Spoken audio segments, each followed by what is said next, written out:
Небывалая сыплет тоска, и мои отступают войска.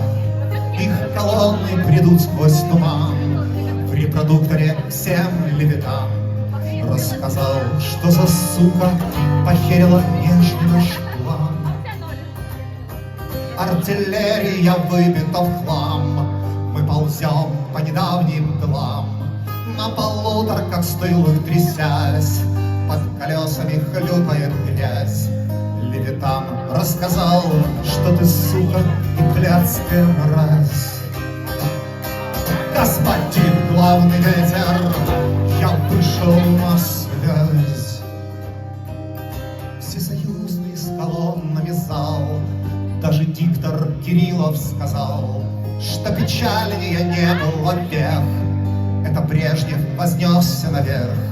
Он не смог пережить то, что ты наебала нас всех.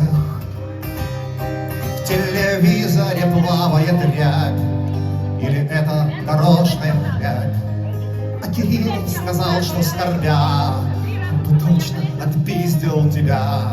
Только он-то не я, и проблема сугубо моя.